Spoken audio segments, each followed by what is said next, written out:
Jai Hind friends, welcome back to exam story. तर चला आज सुरू करूयात आपल्या एक वर्षाच्या चालू घडामोडीचा महारिव्हिजन पार्ट 3. तर आपला तोच सिक्वेन्स आहे मित्रांनो. तर प्रश्न क्रमांक 1, the order of Mubarak al Kabeer हा कुवेतचा सर्वात नागरी पुरस्कार कोणत्या भारतीय नेत्याला प्रदान करण्यात आलेला आहे? Kuwait's highest civil award the order of Mubarak al Kabeer हा कोणत्या भारतीय लीडरला देण्यात आलेला आहे? तर ते आहे option number C, Narendra Modi. पुढचा प्रश्न, मेजर ध्यानचंद खेलरत्न पुरस्कार 2024 बुद्धिबळ ह्या क्रीडा प्रकारासाठी कोणाला देण्यात आलेला आहे? चेस साठी कोणाला दिलेला आहे मेजर ध्यानचंद खेलरत्न अवॉर्ड? तर तो दिलेला आहे गुकेश डी यांना. ठीक आहे, गुकेश डी यांना. आता ऑप्शन्स बघूयात. हरमनप्रीत सिंग यांना हॉकीसाठी खेलरत्न पुरस्कार दिलेला आहे. मनू बाकर यांना शूटिंग, प्रवीण कुमार यांना पॅरा ॲथलेटिक्स याच्यासाठी खेलरत्न अवॉर्ड दिलेला आहे. ठीक आहे. पुढचा प्रश्न, मेजर ध्यानचंद खेलरत्न पुरस्काराची सुरुवात कोणत्या वर्षी झालेली आहे? तर ती झालेली आहे ऑप्शन नंबर 1991 1992 मध्ये. ठीक आहे. पुढचा प्रश्न आहे, आता बघा याच्यामध्ये 1961 मध्ये काय कोणत्या अवॉर्डची सुरुवात झालेली आहे? तर अर्जुन पुरस्काराची सुरुवात झालेली आहे 1961 मध्ये. ठीक आहे. पुढचा प्रश्न, आता अर्जुन पुरस्कार 2024 मध्ये ऍथलेटिक्स क्षेत्रातील विजेत्यामध्ये कोणाचा समावेश आहे? तर ऍथलेटिक्स मध्ये अर्जुन अवॉर्ड कोणाला मिळालेला आहे? ज्योती याराजी यांना मिळालेला आहे. ठीक आहे. आता बाकी ऑप्शन बघूयात आपण. सलीम टेटे यांना हॉकीसाठी मिळालेला आहे. नितेश कुमार यांना पॅरा बॅडमिंटन, राकेश कुमार यांना पॅरा तिरंदाजी याच्यासाठी मिळालेला आहे. ठीक आहे. पुढचा प्रश्न, द्रोणाचार्य पुरस्कार 2024 नियमित श्रेणी शूटिंग क्षेत्रात कोणाला देण्यात आलेला आहे? तर Dronacharya award 2024 regular category in shooting कोणाला मिळालेला आहे?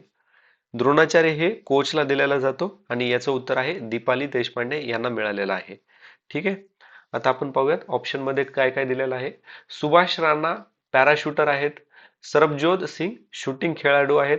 संदीप सागवान, आता बघा संदीप सागवान हे हॉकी प्रशिक्षक आहेत. ठीक आहे, कोचच आहेत, पण त्यांना द्रोणाचार्य अवॉर्ड मिळालेला नाहीये. ओके.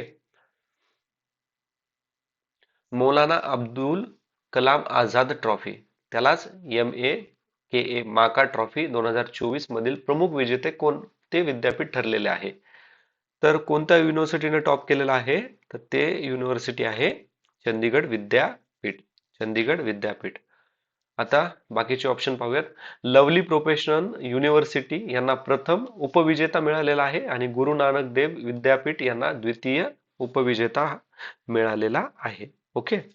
पुढचा प्रश्न, स्वित्झर्लंडने भारतासोबतच्या दुहेरी कर टाळणाऱ्या करारातील म्हणजेच double taxation avoidance agreement DTAA most favoured nation MFN कलम कोणत्या तारखेपासून निलंबित केली आहे? From which date did Switzerland suspend the most favoured nation clause under the Indian Switzerland double taxation avoidance agreement DTAA? तर 1 जानेवारी 2025 ला. ठीक आहे. आपल्याला ऍक्च्युली प्रश्न कसा विचारला जाऊ शकतो एक्झाम मध्ये, मी हा टफ बनवायचा थोडा प्रयत्न केलेला आहे. आपल्याला एवढंच विचारलं जाऊ शकतं, म्हणजे जर आपलं लक खराब असेल तर आपल्याला डेट पण विचारलं जाऊ शकते. ठीक आहे. आणि जर एक्झामिनरचा मूड चांगला असेल तर तो फक्त म्हणू शकतो की भारतासोबतचा दुहेरी कर टाळणाऱ्या कोणत्या देशाने मोस्ट फेवर्ड नेशन हे भारतापासनं हे रिमूव्ह करून घेतलेलं आहे. ठीक आहे, तर ते स्वित्झर्लंड असेल. तर पुढचा प्रश्न आहे, आता हा DTAA प्रथम अंमलात केव्हा आणलेला होता किंवा साईन केव्हा झालेला होता? 1994 मध्ये. Year when India Switzerland DTAA come into force. ठीक आहे, 1994 ला हा फोर्स मध्ये आणलेला होता. आता पुढचा प्रश्न आहे, केंद्र सरकारने जारी केलेल्या ग्रीन स्टील क्लासिफिकेशन नुसार हरित पोलाद म्हणजेच ग्रीन स्टील म्हणून ओळखले जाण्यासाठी प्रति टन पोलाद निर्मितीमध्ये जास्तीत जास्त किती टन कार्बन डायऑक्साइड उत्सर्जन करणे आवश्यक आहे? As per the Government of India Green Steel Classification, the maximum carbon dioxide emission allowed per ton of steel production for it is to classify as a green steel. तर green steel categorise करण्यासाठी 2.2 ton carbon dioxide पर्यंत लागतं हे तुम्हाला. ठीक आहे, 2.2 ton पर्यंत. आता हा प्रश्न ॲज इट इज पाठ करा, काही पण करा, कारण की कंबाईन 2024 जो आपला ह्या वर्षी झाला होता ना फेब्रुवारीमध्ये, त्यामध्ये अशा टाईपचे पण प्रश्न आलेले होते. कारण की करंट अफेअर काही सांगता येत नाही, अनप्रिडिक्टेबल आहे. आपण काही गोष्टीत प्रिडिक्ट करू शकतो त्याच्यात. ठीक आहे. हे मानव केंद्र हे मानक, आता बघा, हे केंद्रीय पोलाद मंत्री HD कुमारस्वामी यांनी जाहीर केलेलं आहे. ओके, कोणी जाहीर केलेलं आहे? पोलाद मंत्री. ओके, युनियन स्टील मिनिस्टर यांनी काय केलेलं आहे? जारी केलेलं आहे. जागतिक बँकेनुसार 2024 मध्ये सर्वाधिक रेमिटन्स कोणत्या देशाला प्राप्त झाला आहे? According to World Bank, which country receive the highest remittance in 2024? आता हा इझी कॅटेगरी मधला प्रश्न आहे. रेमिटन्स म्हणजे काय? आता हा मी आहे, ठीक आहे, आणि मी बाहेरच्या देशात गेलो, आणि इथं गेलो आणि ॲज अ IT इंजिनियर मी काम केलं इथं. ओके, आणि काम केलं, पैसा कमवला, आणि हा पैसा मी घरी पाठवला माझ्या कुटुंबाकडे. तर हा जो पाठवलेला पैसा आहे ना, तर त्याला म्हणतात रेमिटन्स. तर भारत सर्वात जास्त रेमिटन्स हे करतो. ओके, कोणता देश? भारत सर्वात जास्त आहे. आता मेक्सिको 2 नंबरला आहे, चायना 3 नंबरला आहे, आणि भारत टोटल रेमिटन्स पैकी 14.3% हिस्सा भारताचा आहे टोटल रेमिटन्स पैकी. पुढचा प्रश्न आहे, उद्योग संघटना PHDCCI या माहितीनुसार भारत कोणत्या वर्षापर्यंत जपानला मागे टाकून जगातील 4थ्या क्रमांकाची अर्थव्यवस्था बनेल? According to the industry body PHDCCI, by which year India expected to surpass Japan and become fourth largest economy? ठीक आहे, तर हे असं केव्हापर्यंत होईल? तर हे होईल 2026 पर्यंत. Option number C is the correct answer. PHD chambers of commerce and industry या अंदाजानुसार 2026 पर्यंत भारत जगातील 4थ्या क्रमांकाची अर्थव्यवस्था बनेल आणि जपानला मागे टाकेल. आर्थिक वर्ष 2024-25 GDP वाढ किती झाली आहे? 6.8, आणि GDP ची वाढ 25-26 मध्ये 7.7% प्रिडिक्ट आहे. पुढचा प्रश्न, आता हा प्रश्न फार महत्वाचा आहे. ठीक आहे, याच्यामध्ये मी जवळपास पूर्ण ह्या ज्या योजना आहेत ना, त्या कव्हर करण्याचा प्रयत्न केलेला आहे, आणि हा प्रश्न मॉडरेट कॅटेगरीमध्ये आज आहे. वरीलपैकी कोणते विधान योग्य आहे? महाराष्ट्रातील मुख्यमंत्री लाडकी बहीण योजना या अंतर्गत महिलांना 1500 रुपये मासिक मदत केली जाईल. आता हे आपल्या सर्वांना माहिती आहे, हे तर बरोबर आहे. कर्नाटकची महालक्ष्मी योजना ही देशातील सर्वात जास्त मासिक मदत 2000 देणारी राज्य योजना आहे. ठीक आहे. तामिळनाडूमधील मगलीर उरिमाई थोयाई या योजनेत महिलांना 833 रुपये मासिक मदत दिली जाणार आहे. किती? 833 रुपये. ओके, ठीक आहे, पाहूयात आपण. आसामची अरुणोदयी आणि मध्य प्रदेशची मुख्यमंत्री लाडली बहिणा योजना या दोन्ही 1250 मासिक मदत देतात. आता बघा, मला माहिती आहे एक बरोबर आहे, ठीक आहे, म्हणून ऑप्शन 2 तर कटला. आता मला सांगा, कोणती पण स्कीम काढायची असेल तर हे 833 असे रुपये देणार आहेत का? कधी एक तर 830 तरी आपण समजू शकतो, ठीक आहे, पण 833 बघा ना, थोडं लॉजिक लावा. 833 कसा आकडा पण कसा वाटेल तो? तर ऑप्शन 3 हे चुकलेलं आहे. आन्सर आहे ऑप्शन नंबर ए, 1 to 4. ठीक आहे, 1 to 4 याचं उत्तर आहे. तर तमिळनाडूमध्ये 1000 रुपये दिलेले जातात. ओके, आता हा इंग्लिश मध्ये आहे. पुढचा प्रश्न पाहूयात. आता थोडं अनालिसिस पाहूया. ओडिसा सुभद्रा योजना, ठीक आहे, तमिळनाडू 1000 रुपये, पश्चिम बंगालमध्ये कोणती? लक्ष्मी भांडार, किती? 1000 ते 1200. ओके, केंद्र सरकारने प्रधानमंत्री फसल बीमा योजना PMFBY आणि पुनर्रचित हवामान आधारित पीक विमा योजना यांना कोणत्या वर्षापर्यंत मुदतवाढ देण्याची घोषणा केलेली आहे? Until which year has the central government extended the Pradhan Mantri Fasal Bima Yojana and restructured weather based crop insurance scheme. आता ही केव्हापर्यंत केलेली आहे? तर ही केलेली आहे 2025-26 पर्यंत. ठीक आहे, 2025-26. पुढचा प्रश्न आहे, ओके, इथं परत थोडासा मराठी क्लीन आलाय. राष्ट्रपती द्रौपदी मुर्मू यांना कोणत्या आरोग्य अभियानात प्रकृती तपासणी करणाऱ्या पहिल्या व्यक्ती ठरलेल्या आहेत? In which in health institution did president Droupadi Murmu become the first person to undergo Prakriti Ayurvedic body assignment? आता बघा, इझी कॅटेगरीमध्ये फक्त ऑप्शन मध्ये शोधायचे प्राकृत हा शब्द कुठे आहे. तर बघा, प्रक, अ, प्रकृती आहे, सॉरी, प्रकृती, अंडरगो प्रकृती आयुर्वेदिक बॉडी टाइप्स असाइनमेंट. तर आयुष्यमान भारत अभियान नाही, प्रकृती परीक्षण अभियान आन्सर आहे ऑप्शन नंबर 2. ठीक आहे, आन्सर आहे अखांत ऑप्शन नंबर 2. आता आपण याच्याबद्दल थोडं अनालिसिस पाहूयात. प्रकृती परीक्षक अभियान हे आयुष मंत्रालयाने अभियान असून राष्ट्रपती द्रौपदी मुर्मू या त्यात प्रकृती तपासणी करणाऱ्या पहिल्या व्यक्ती ठरल्या. याचं लक्ष काय आहे? 1 कोटी व्यक्तींना परीक्षण करणं. उद्दिष्ट काय आहे? तर आयुर्वेदातील शरीर प्रकृती समजावून देणे आणि आयुर्वेद घराघरामध्ये पोहोचवणं. आयुष्यमान भारत कशाच्या रिलेटेड आहे? आरोग्य विमा योजना ह्याशी रिलेटेड आहे. फिट इंडिया मुवमेंट शारीरिक तंदुरुस्ती याच्याशी रिलेटेड आहे.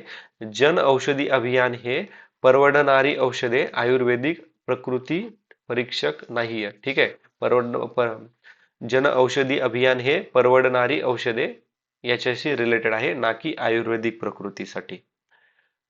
ओके, पुढचा प्रश्न आहे, हमारा संविधान हमारा स्वाभिमान ही मोहीम कोणत्या मंत्रालयाच्या कोणत्या योजनेअंतर्गत करण्यात आलेली आहे?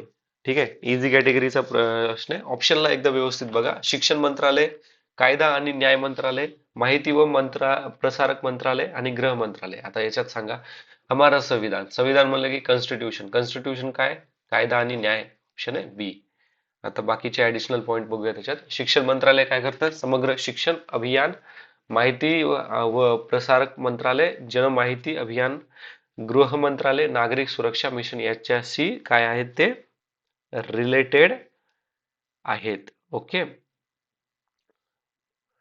आता आपण हमारा संविधान हमारा स्वाभिमान ही मोहीम आहे ना, कायदा आणि न्याय मंत्रालय या विभागाद्वारे आयोजित केली गेलेली आहे. तर हा कार्यक्रम दिशा या योजनेअंतर्गत राबवलेला आहे आणि दिशाचा लॉंग फॉर्म काय आहे? तर designing innovative solution for holistic access to justice. Designing innovative solution for holistic access to justice. आणि कालावधी काय? 2021 ते 2026. उद्दिष्ट काय? भारतातील सर्व नागरिकांना संविधानाची समज म्हणजे कॉन्स्टिट्यूशन बद्दल, संविधानाबद्दल अवेअरनेस पसरवण्याचं काम करायला ते. ठीक आहे, पुढचा प्रश्न पाहूयात आता. नयनामृत 2.0 हा आईज सहाय्य AI assisted eye screening programme आहे. नयनामृतम 2.0 तर कोणत्या स्टेटनं लॉन्च केलंय? तर हे केरळ स्टेटनं लॉन्च केलेलं आहे. ठीक आहे, केरळ स्टेटनं लॉन्च केलेलं आहे. प्राऊड हा न वापरलेला किंवा कालबाह्य औषधे गोळा करून त्यांची योग्य पद्धतीने विल्हेवाट लावण्याचा उपक्रम कोणत्या राज्याने सुरू केलेला आहे? प्राऊड इनिशिएटिव्ह कोणी चालू केलेला आहे? ज्याच्यामध्ये एक्सपायर्ड आणि अनयूज मेडिसिन काय करतो आपण? सायंटिफिक पद्धतीने डिस्पोजल करतो. तर हे पण प्रोग्राम लावलेला आहे केरळ यांनी. ओके, केरळ. आणि इवन ऑप्शन मध्येच बघा, मी प्राऊड औषध विल्हेवाट उपक्रम हे पण मेन्शन केलंय. प्राऊडचा मिनिंग काय होतं? New programme for removal of unused drug. आणि हा देशातील पहिला उपक्रम आहे. प्रोजेक्ट वीरगाथा 4.0 हा उपक्रम कोणत्या मंत्रालयाच्या संयुक्त सहकार्याने राबविला जातो? Project Veergatha jointly implemented by which ministries? तर गृह मंत्रालय, संस्कृती मंत्रालय, संरक्षण मंत्रालय, शिक्षण मंत्रालय, आरोग्य, युवक, माहिती तंत्रज्ञान आणि कौशल्य विकास. तर याचं उत्तर काय आहे मित्रांनो?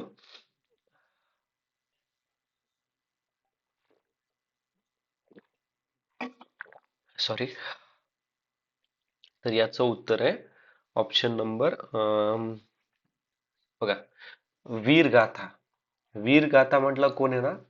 संरक्षण मंत्रालय म्हणजे कोण? डिफेन्स आणि शिक्षण मंत्रालय. ओके. प्रोजेक्ट वीरगाथा.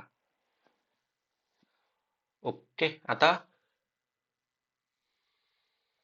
याचा सुरुवात 2021 मध्ये झाली होती. आझादी का अमृत महोत्सव. उद्दिष्ट काय आहे? शौर्य पुरस्कार विजेत्यांच्या कथा विद्यार्थ्यापर्यंत पोहोचवणे, देशभक्ती वाढवणे. सर्वात महत्वाचं काम आहे हे मित्रांनो. ठीक आहे. कथा जे शौर्य पुरस्कार आहेत ना, विजेत्यांना कथा विद्यार्थ्यापर्यंत पोहोचवणं. ठीक आहे. एक चॅनल आहे बघा मित्रांनो, मॉन्क्स अँड वॉरियर. याच्यावरती ना आर्मी रिलेटेड पॉडकास्ट असतात. ठीक आहे. आर्मीचे जे वेटरन असतात ना, तर त्यांचे खूप मस्तपैकी ना इंटरव्ह्यू म्हणजे पॉडकास्ट कंडक्ट करतात ते, मॉन्क अँड वॉरियर. तुम्ही एकदा म्हणजे जर तुम्हाला इच्छा असेल ना आर्मीचे पॉडकास्ट बघायचे, तर तुम्ही गो थ्रू करा त्याला. ठीक आहे. इवन हे म्हणजे मॉन्क अँड वॉरियर हे पॅरा जे सोल्जर्स आहेत ना आपले पॅरामिलिटरीचे, त्यांचं हे चॅनल आहे. ठीक आहे. माहिती आहे थोडं टॉपिकच्या बाहेरचं सांगितलं, सॉरी फॉर दॅट, बट हे फार महत्वाचं आहे बरं का. गृह मंत्रालय काय करतं? अंतर्गत सुरक्षा विषय. संस्कृती मंत्रालय यांचं कार्य काय आहे? सांस्कृतिक वारसा कार्यासाठी काम करणं. आरोग्य मंत्रालय आरोग्य सेवा. युवक मंत्रालय युवा कार्यक्रमासाठी. माहिती तंत्रज्ञान मंत्रालय डिजिटल सेवा प्रोव्हाइड करणं. कौशल्य विकास मंत्रालय कौशल्य प्रशिक्षण देण्याचं काम करते. ठीक आहे. पुढचा प्रश्न आहे पीएम वाणीवरती prime minister WiFi access network interference. ठीक आहे, इंटरफेस. तर पीएम वाणी prime minister's wifi access network interference scheme was launch by which department. तर कोणत्या डिपार्टमेंटनं हे लॉन्च केलेलं आहे?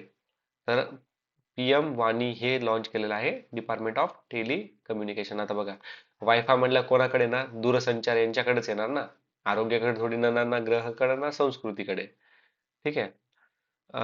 आरोग्य मंत्रालयाकडे काय काम असणार आहे? आरोग्य सेवा पाहण्याचं काम असणार आहे. गृह मंत्रालयाकडे अंतर्गत सुरक्षा पाहणे आणि सांस्कृतिक मंत्रालय कल्चरल मध्ये वारसा आणि कला यांच्याशी काम ते पाहत असतात. ओके. पीएम वाणीचा फुल फॉर्म काय आहे? तर prime minister's wifi access network interface. ठीक आहे. महाराष्ट्रातील पहिले आदिवासी विद्यापीठ कोणत्या जिल्ह्यात स्थापन करण्यात आलेले आहे? तर हे करण्यात आलेलं आहे नाशिकमध्ये. भारतामधलं हे तिसऱ्या नंबरचं आहे. ठीक आहे. मग भारतातले बाकी दोन कुठे होते? आता बघा, गडचिरोली जंगल आणि आदिवासी क्षेत्राशी रिलेटेड आहे. चंद्रपूरमध्ये खनिज व वनक्षेत्र याच्याशी रिलेटेड आहे. नागपूर हे केंद्रस्थान प्रशासक व शिक्षण केंद्र आहे. तर भारत बघा, महाराष्ट्रातलं पहिलं नाशिक आहे आणि देशातलं तिसरं आहे. ठीक आहे. उद्दिष्ट काय आहे? तर आदिवासी विद्यार्थ्यांना वेलफेअरसाठी हे उद्दिष्ट आहे. देशातील बघा, भारतातलं तिसरं आहे, तर मग भारतातले बाकीचे दोन कोणकोणते आहेत? तर इंदिरा गांधी राष्ट्रीय आदिवासी विद्यापीठ मध्य प्रदेशमध्ये आहे. केंद्रीय आदिवासी विद्यापीठ हे विजयनगर आंध्र प्रदेशमध्ये आहे. आता ओडिसातील भुवनेश्वर येथे Kalinga institute of social sciences हे पण एक आदिवासी विद्यापीठ आहे, पण हे डीम युनिव्हर्सिटी आहे. ओके. अभिमत विद्यापीठाचं कार्य करतं, डीम युनिव्हर्सिटीचं काम करतं हे. ठीक आहे. ट्रायबल डीम युनिव्हर्सिटीचं काम करतं. पुढचा प्रश्न आहे बाळासाहेब ठाकरे आंतरराष्ट्रीय स्मारकांचा पहिला टप्पा कोणत्या संस्थेने पूर्ण केलेला आहे? तर हा टप्पा पूर्ण करणारा टप्पा पूर्ण केलेला आहे? तर टप्पा कोण केलेला आहे? ऑप्शन नंबर मुंबई महानगर प्रदेश विकास प्राधिकरण. ओके. ऑप्शन नंबर बी. पुढचा प्रश्न, मुंबई पोलिसांचं काम काय आहे? कायदा व सुव्यवस्था, माहिती विभाग, सरकारी जनसंपर्क, मुंबई नगरपालिकेचे प्रशासक, बीएमसी. ओके.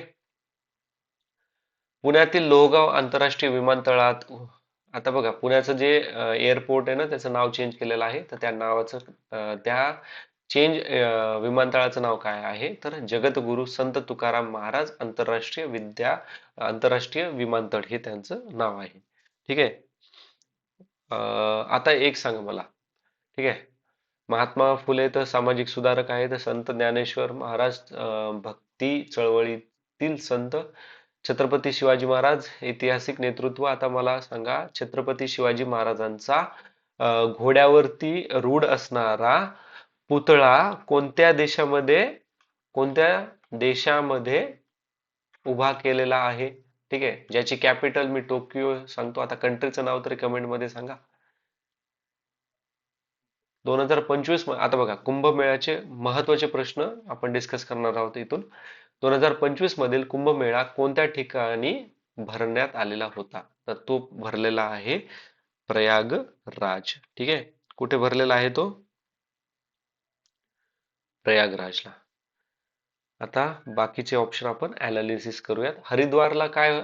गंगा नदीवरील गंगा नदीवर हरिद्वार आहे, जिथं कुंभ स्नान किंवा कुंभमेळा भरतो. उज्जैन शिप्रा नदीवरती कुंभमेळा भरतो. नाशिक गोदावरी नदीच्या काठावरती आहे, किंवा गोदावरी नदीचा उगम कुठे? नाशिकमध्ये त्र्यंबकेश्वर या ठिकाणी. तर इथे पण कुंभमेळा भरतो. 2025 चा महाकुंभ मेळा प्रयागराज येथे त्रिवेणी संगमावर भरला आहे.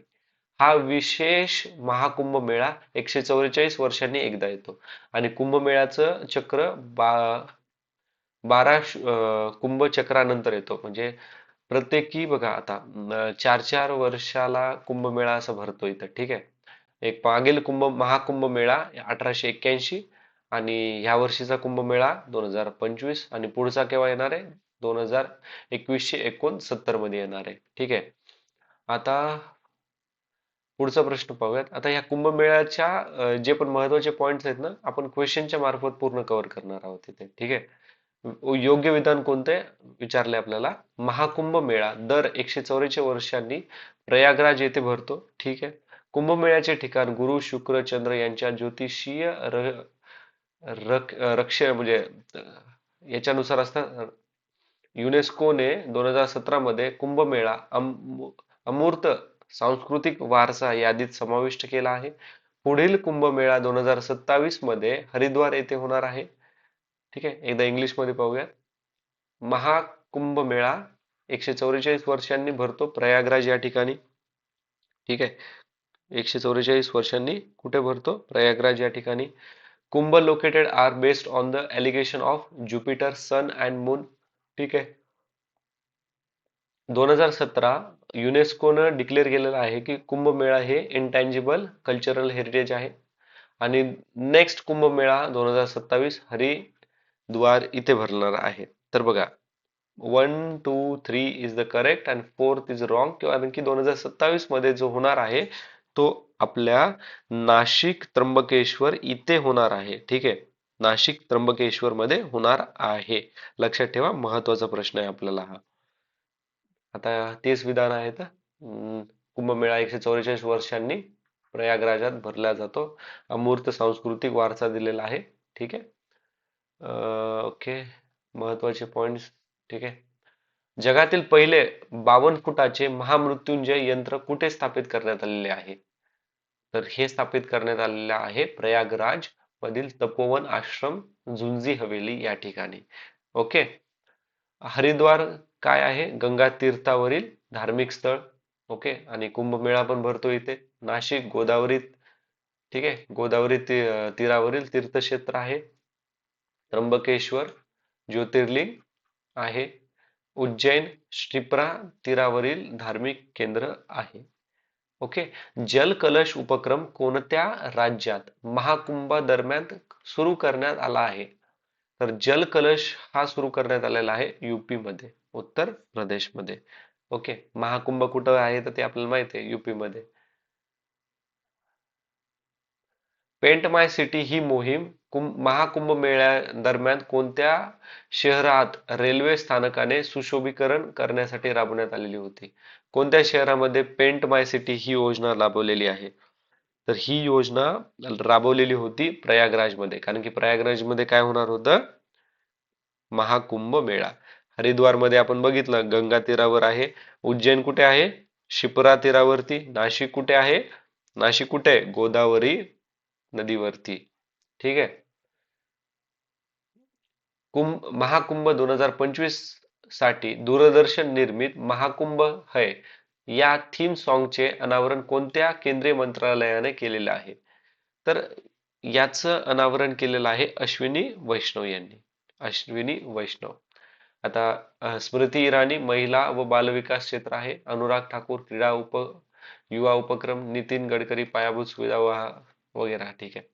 ह्या हे जे सॉन्ग आहे त्याचे गीतकार कोण आहेत? आलोक श्रीवास्तव आणि गायक आहेत Kailas Kher.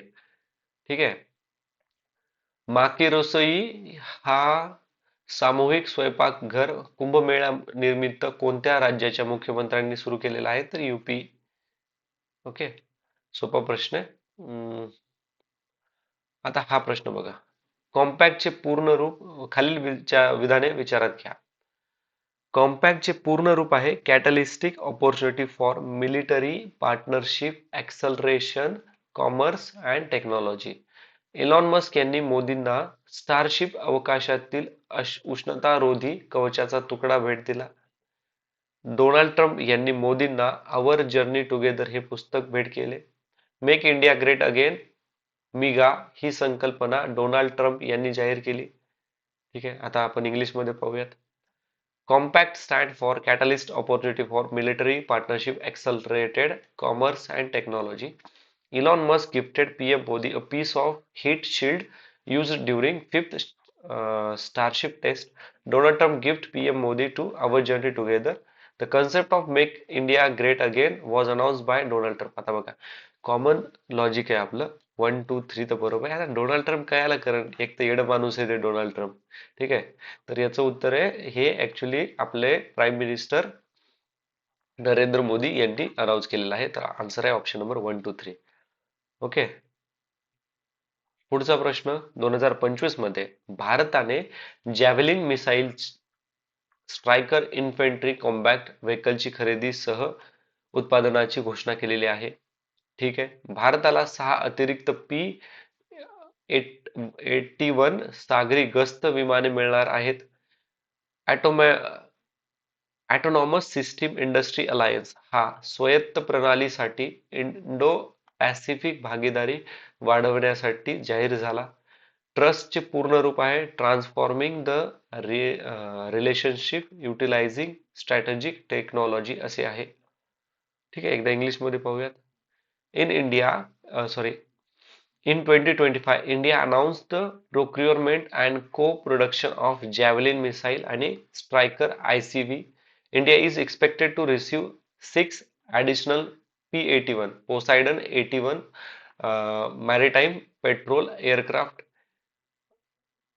ASEAN was announced to enhance autonomous system partnership in the Indo-Pacific. Trust stand for transforming the revolutionary relationship Trust stand for transforming the relationship utilizing strategic technology. तर याचं उत्तर आहे all of the above. D is the correct answer. ठीक आहे. पुढचा प्रश्न आहे खालीलपैकी सॉरी खालीलपैकी कोणते संरक्षण साहित्य भारताने अमेरिकेकडून खरेदी केलेले आहे? Which defence equipment India bought from purchase from USA. Rafale आपण घेतलंय फ्रान्स कडनं. तेजस तर आपण स्वतः बनवलंय. अर्जुन टॅग पण आपण स्वतः बनवलेला राहिलं काय? Option number A super Hercules. ठीक आहे. आता भारताने अमेरिकेकडनं काय काय घेतले? हर्क्युलस, ग्लोब मास्टर, P-81 पोसायडन आता जे एका प्रश्नात बघितलं. चिनूक. ठीक आहे. चिनूक काय? गरम हवा आहेत. ठीक आहे. हॉट विंड्स आहेत. हे भूगोलाचं पार्ट आहे, आपल्याला लक्षात पाहिजे. ठीक आहे. आणि हे काय काम करतात? बर्फ वितळायचं काम करतात हे. ठीक आहे. Chinook winds. त्यामुळे त्याला आईस कटर पण म्हटलं जातं चिनूकला. आणि चिनूक कुठे वाहतात? अमेरिकेमध्ये. चिनूक पुढचा प्रश्न. अजून चिनूक नावाची ट्राईब पण आहे अमेरिकेमध्ये. ओके. आणि ह्या ट्राईबच्या नावावरूनच याने चिनूक हे एअरक्राफ्ट नाव ठेवलंय. ऍक्च्युली ट्राईब म्हणण्यापेक्षा ना प्रॉपर प्रोनाऊन्स असेल ते ओरिजिनल अमेरिकन्स आहेत तिथे. ठीक आहे. Original Americans. अमेरिकन्सची हिस्ट्री एखाद्या वेळेस सांगेल. खूप वाईट आहे तसं म्हणलं तर. खूप जे ओरिजिनल लोक आहेत ना त्यांच्यावरती अमेरिकाने खूप क्रुएलिटी केलेली आहे. ठीक आहे. एम एस सी हॉक त्यांच्याकडलंच आहे. अपाचे तिकडूनच घेतले. पूर्ण जहाज विरोधी क्षेत्र पाणी पण तिकडं. हार्वेस्टर आणि एम क्यू 9B ड्रोन त्यांच्याकडनं घेतलेला आहे. ठीक आहे. हविट्झर. ठीक आहे. M777 हविट्झर आणि MQ-93 ड्रोन्स. पंतप्रधान नरेंद्र मोदी आणि फ्रान्सचे राष्ट्रपती मॅक्रॉन यांनी कोणत्या युद्धसमाधी स्थळाला भेट दिलेली आहे? तर या दोघांनी भेट दिलेली आहे. ऑप्शन नंबर 2 माझार गुज वॉर सेरेमनी. आता का व्हिजिट केलेला आहे? कारण की वर्ल्ड वॉर 1 आणि वर्ल्ड वॉर 2 मध्ये भारतीय जे सैनिक होते ना, त्यांच्या त्यांच्या स्मरणात त्यांना श्रद्धांजली देण्यासाठी इथे व्हिजिट करण्यात आलेली होती. ठीक आहे.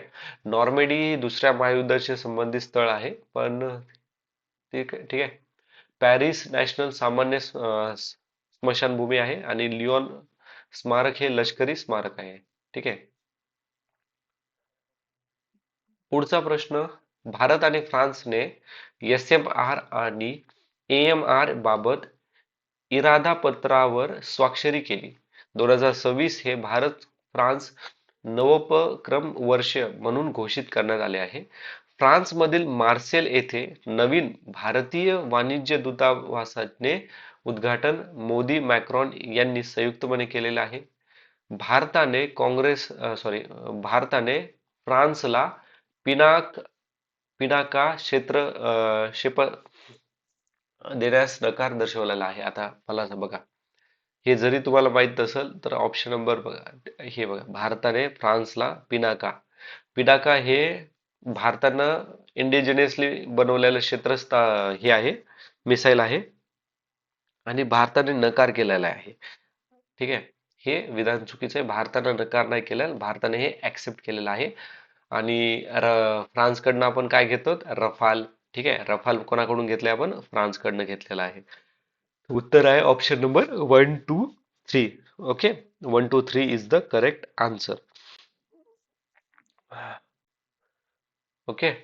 तर ठीक आहे मित्रांनो, आता आपण हम्म, हम्म, बाकीचे प्रश्न आपण नेक्स्ट व्हिडिओमध्ये पाहूयात. ठीक आहे. जर काही तुम्हाला सजेशन द्यायचे असेल किंवा काही क्वेरी विचारायची असेल तर प्लीज मला कमेंट बॉक्समध्ये मेन्शन करा. Thanks for watching. See you in next video. Jai Hind. Take care. Have a nice day. Sorry.